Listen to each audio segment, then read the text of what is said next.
Hi, today we are reading Chapter 9 of Hidden Figures by Margot Lee Shetterly. This is a book that our fourth grade classes have been reading, and since the teacher is reading it for their e-learning day, we're going to read Chapter 9 so they don't miss out on anything. Chapter 9, Breaking Barriers.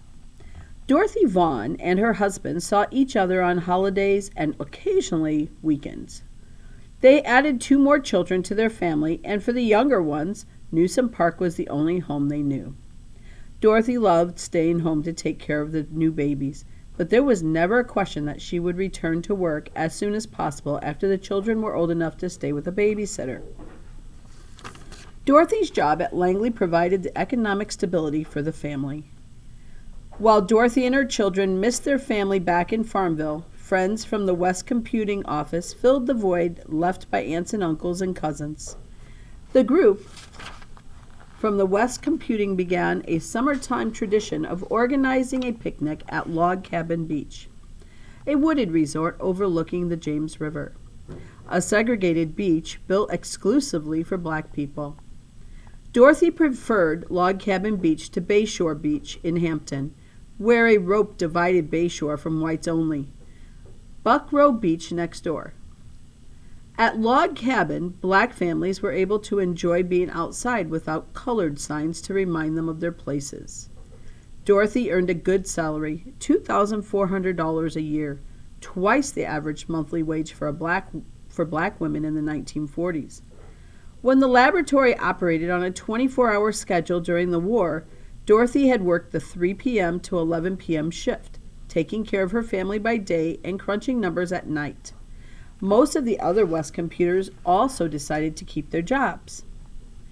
The section had outgrown its original room in the warehouse building, and in 1945, they moved in 2 spacious offices on the first floor of the newly built Aircraft Loads Division building.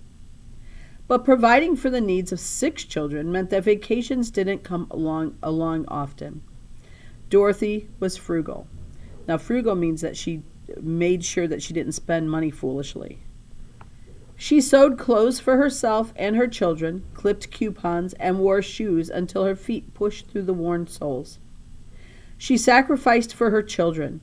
Many evenings, Dorothy came home from work and made dinner for the family.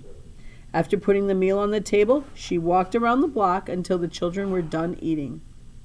She then ate only the leftovers. She didn't want to eat before she knew that her little ones had eaten all that they needed. A permanent job. The prediction that the end of the war would destroy the economy of the Hampton Roads area proved incorrect. A defense industry boomed followed the war, and it lasted decades. Remember that a decade is 10 years, so it lasted many decades. Hampton Roads became a military capital. After the war, the Norfolk Naval Base was established as the headquarters of the Navy's Air Command. Next came the Army Transportation School in Newport News and the U.S. Coast Guard Base in Portsmouth. In 1946, the Army decided to make Langley Field the headquarters of its Tactical Air Command. And then, the following year, the Army Air Corps became an independent branch of the military known as the United States Air Force. The number of people working at Langley dropped immediately after the war. Most people left voluntarily, choosing to retire or to take other work. Many women computers left to return home or marry men that they had worked with. Engagement and wedding announcements filled the pages of the employee newsletter called Air Scoop. Another popular newsletter feature was Air Mail, a listing of birth announcements. The women had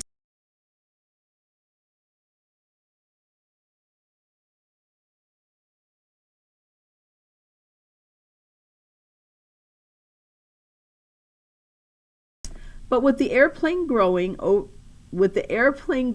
ever more important to America's economy and its military, it seemed like Langley might always need talented computers. And remember, computers were the women that were doing the mathematics.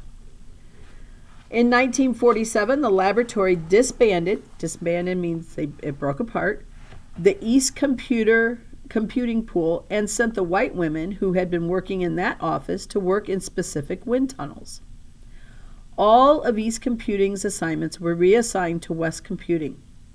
With the added work, West Computing remained in high gear. It wasn't surprising that Langley wanted to keep Dorothy Vaughan on as a computer.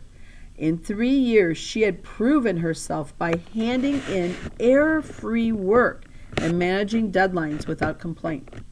She earned excellent ratings from her bosses and had been promoted to shift supervisor, managing 1/3 of a group that was now made up of 25 women. And remember, we talked about this in my class at least, how Dorothy was the best of the best, that she worked tirelessly in order to be the best that she could be. And that's important to remember, that she wasn't someone that just did what she had to get by. She worked really, really hard to be the best. Specialization. Men often came to the laboratory as junior engineers and were allowed to design and conduct their own experiments. Researchers took the men under their wings, teaching them the ropes. Women, on the other hand, had to work much harder to overcome other people's low expectations. A woman who worked in the central computing pool was one step removed from the research, and the engineer's assignments sometimes lacked the context to give the computer much knowledge about the project. The work of most of the women was anonymous, and anonymous means that they didn't know who did what. Even a woman who had worked closely with an engineer on a research report rarely saw her name on the final publication. The engineers assumed it didn't matter. After all, she was just a woman, and many of the men were blind to the fact that a woman might have the same ambitions as a man.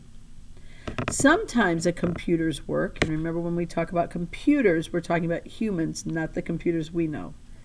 Sometimes a computer's work impressed an engineer so much that he invited her to join him working full-time with a wind tunnel group. For the women, this meant an opportunity to get closer to the research and perhaps specialize in a particular subfield of aeronautics.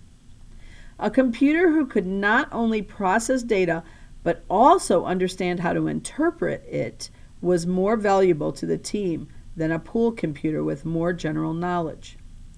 Specialization became the key to managing the increasingly complex nature of aeronautical research in the post-war era.